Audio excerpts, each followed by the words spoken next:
السلام علیکم دوستو، آج کی کہانی کا نام ہے جنگلی قبیلہ۔ جہاز آرام سے آگے بڑھ رہا تھا کہ اچانک ہوا میں ڈولنے لگا۔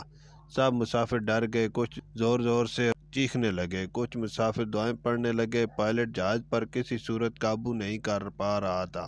اس کا رابطہ کنٹرول روم سے بھی نہیں ہو رہا تھا۔ جہاز تیزی سے زمین کی طرف گر رہا تھا۔ سب مسافر ڈر کے مارے رو رہے تھے۔ آخر جہاز تباہ ہو گیا۔ جس جگہ جہاز تباہ ہوا تھا یہ افریقہ کا ایک گھنا جنگل تھا۔ معجزاتی طور پر تمام مسافر محفوظ رہے۔ کچھ مسافروں کو معمولی خراچیں آئی تھیں۔ سب مسافر جہاز سے باہر نکلتے ہی اللہ تعالیٰ کا شکر ادا کرنے لگے جس نے انہیں بڑے حادثے میں محفوظ رکھا۔ سب مسافر پریشان دکھائی دے رہے تھے۔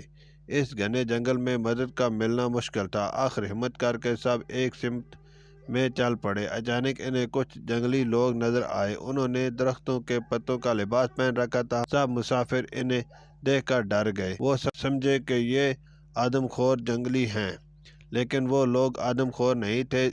جہاز کے پائلٹ نے انہیں اشاروں میں سمجھایا کہ کیسے ان کا جہاز تباہ ہو گیا اور وہ مصیبت میں ہیں۔ وہ جنگلی ان کی بات سمجھ گئے اور انہیں اپنے سردار کے پاس لے گئے۔ سردار تھوڑی بہت ان کی زبان جانتا تھا۔ اس نے سب مسافروں کی ہرن کے گوشت اور جنگلی پھلوں سے خاطر تواضع کی۔